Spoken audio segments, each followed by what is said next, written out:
Okay, so the work log continues. Yeah, so here's what we're gonna do. Today I'm gonna kind of build on this, and I don't think I'm gonna do a whole lot of talking during it. I think it'll end up being like kind of a build montage on things I'm getting done, and I'm gonna recap at the end. It just takes a lot of time to like slow down and stop and explain each step along the way. Yeah, I think that's what we're gonna do today.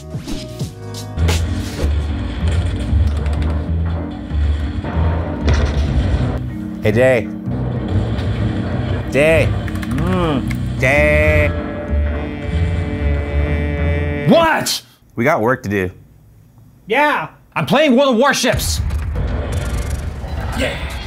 World of Warships is the free-to-play naval strategy game where you command the most iconic and famous warships from World War I and World War II, recreated with stunning detail and accuracy. Build your fleet while participating in various game types while upgrading your ship's arsenal along the way. New players who sign up using my link below will receive an exclusive starter pack to get you up and running quickly by receiving 7 days premium time, 1 million credits, 300 doubloons, and the Tier 5 premium ship, the Exeter. So what are you guys waiting for? Start sinking ships with World of Warships by heading to the description below and getting your freebies.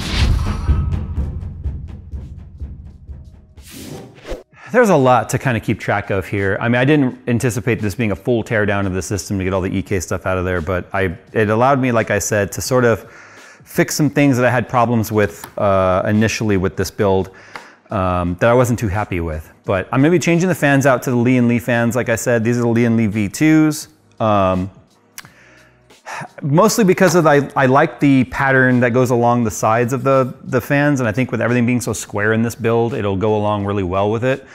Nice thing about these fans too is the fact that the 120s are actually extra thick. They're 28 millimeters instead of 25, and because of the fact that I'm going with thinner radiators, I want to be able to move more air through the rads. That way I can make sure that I have plenty of cooling. Although I should have plenty of cooling because these two represent my radiators.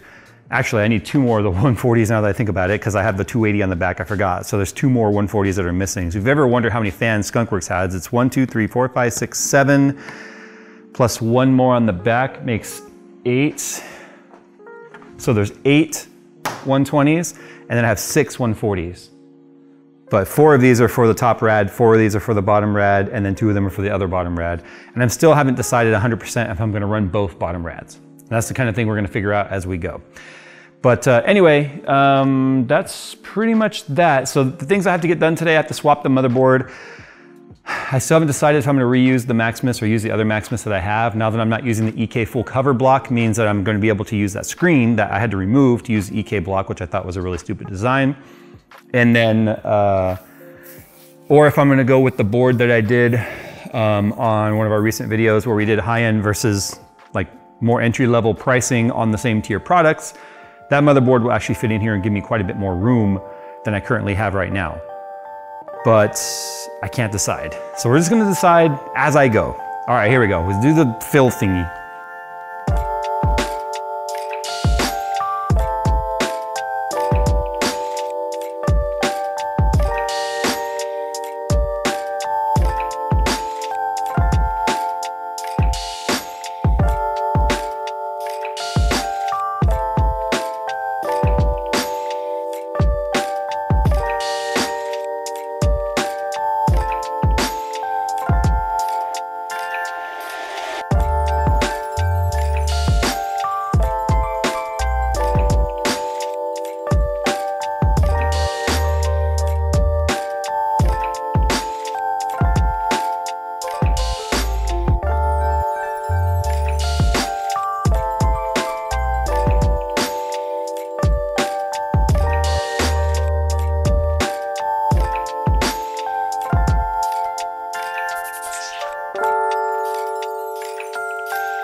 This is when I wish I had just gone with the Mystic Fluid and said screw it, to be honest. Anyway, the problem with clear glycol, as you can see, is it gets foamy.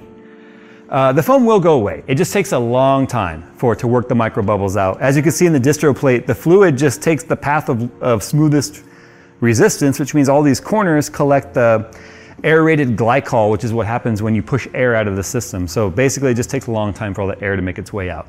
I did something in this build I've never done before, and that's 2 different color loops, and I'm gonna see how long I like this. Fun facts, if I change any color loop, it's gonna be the CPU loop, because that one's super easy to fill. And I don't have to worry about like the foam and stuff building up in there. I have micro bubbles that are stuck to the with surface tension. Glycol has a lot of stickiness to it, so it sticks to stuff, as you can see by these bubbles right here. It actually makes it look like cold and frosty, even though it's not. That's just on the inside. And you can see I'm overclocked to 3015. I pushed the voltage all the way up because why the heck not? Let me turn it down a little bit and see if I can even hold that clock. Nope. So I'm hitting upper 40s at the most at 1.1 volts. I don't actually run it like that at home. I don't. I'm actually running it hot right now because heat actually helps get those bubbles moving too. It helps break up the bubbles because it creates a little more pressure and such. So anyway, just thought I'd show that. I'm very, very pleased with the performance of the GPU block. I really am. Believe it or not, with my EK block, I was never getting this type of performance in terms of temperatures. Now in my room, with the windows closed and stuff, it'll get up into the mid 50s easy because it gets so hot in that room because there's a lot of heat. There's a lot of thermal dynamics happening here that get exhausted to the room. We talked all about that in another video about why your rooms turn into a furnace. Anyway, I'm not like displeased with the way anything turned out. As you can see, I ended up bringing back double bends instead of doing elbows. So I actually got pretty lucky on a lot of these bends. I used rotaries and cheated everywhere I possibly could to make them line up, but why not? Because they're all black now, so they really just sort of blend into the setup. But it looks so much cleaner by just having the black tubing with black fittings and using the rotaries to make them line up. I'm okay with the fact that the GPU and CPU don't light up. There's still enough happening on the motherboard. Obviously with the titanium RAM in there, we got our LCD display showing on the front right here, our OLED display or whatever. And then I made the marquee say Skunkworks. And then we made the loop colors on the fans, or the fans that are part of loops, match the color of their loop. So for instance, the purple fans up here are for the CPU, and then blue, actually I should make the front purple also because technically these are feeding air to the CPU loop. The bottom down here is all blue with twinkling purple lights in there. It's hard to see on camera, I'm sure. There's blue with purple twinkling lights or pink, and then up here that's like a purple violet with blue twinkling lights as an inverse. So we got blue for the GPU and purple for the CPU. Nice thing about RGB is I can change that if I decide it doesn't work for me. One other thing I want to do right now is I'm going to stop this test. We're going to see how fast the GPU cools down as soon as I stop the test. So it's at 48C, 35, C, 34. So you can see a lot of temperature directly comes from the fact that there is a transfer loss between the component and the block itself. That's just heat of the die and the amount of voltage needed to run 3015 megahertz, right? But it instantly dropped down to 33C. And when I was idling earlier, I was idling at about 21C, which is literally the ambient temperature of the room, which is perfect. So it's already down to 32. I do not have the fans doing anything special. They are just on default fan curve for the motherboard. I haven't gone in and reconfigured any of these fans with the new headers using fan control, which is a software I like to use for fans. What I'm gonna do right now too is I'm gonna go ahead and put everything back to the default. I actually don't overclock my graphics card at home, believe it or not. Mostly because I'm trying to keep temperatures down inside the room.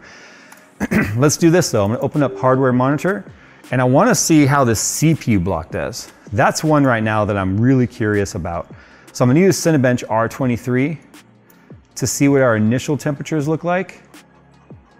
You can see I am running a 5.7 all-core and a 4.4 E-core because I did have a CPU overclock going. It probably won't hold that though because I did go in and reduce my max power limit watts to 300, which is still above where Intel recommends. I don't want this. There's a lot of work to get that CPU out. I don't want to have to deal with changing out the CPU, although it's not as much work as if it had an RGB cable, so that's nice. Let's go ahead now and run this test. My package is at 81C at 1.258 volts, 5.6 to 5.5 all core, 4.4. That's dropping down because of the 300 watt limit I put on there. It did spike 86 for a second, but I still have tuning to go in here and do. I did clear my CMOS settings because I couldn't get an image, even though I bench tested it. Turns out I forgot to plug the PCIe 5.0 cable in on the power supply side. So it was only giving me iGPU, which is another reason why I say iGPUs are nice to have, because you can use it for troubleshooting. Anyway, it's up and running. You can see now everything is, the bubbles are starting. So what happens if you're wondering about these little bubbles here? And you can kind of see it right here. I want to show you because I get questions about this all the time. The little bubbles form into big bubbles, and then the big bubbles eventually move. It just takes time. So I tend to leave my systems running and running and running when they're new as much as possible. And then these micro bubbles on the reservoirs do eventually make their way off. All right, well, there we go, guys. Skunkworks is now EK free. I lied. I have to be honest. There's 1, 2, 3, 4, 5 EK fittings still in here. It's the ones on the bottom of the distro plates because I did not have enough extensions that I needed for those. I feel really dirty about that, but I need to get this system done. So at least they're down on the bottom where you can't see them, where they kind of belong, in the basement. Optimus, if you're watching, make this terminal out of acetal, please. This clear acrylic is a terrible contrast to the amazing ceramic matte black that you have going here. This needs to be changed, honestly. Oh, and I want to point out, bleeding on this GPU loop was a pain in the ass. Something I did not account for with cross-flow radiators is when you have them set vertically, like I do right now, it makes a massive place for air to collect. If they're horizontal, there's only the height of the radiator that it can collect. When it's vertical or up and down, that whole rad has to be full before it starts moving air or fluid again.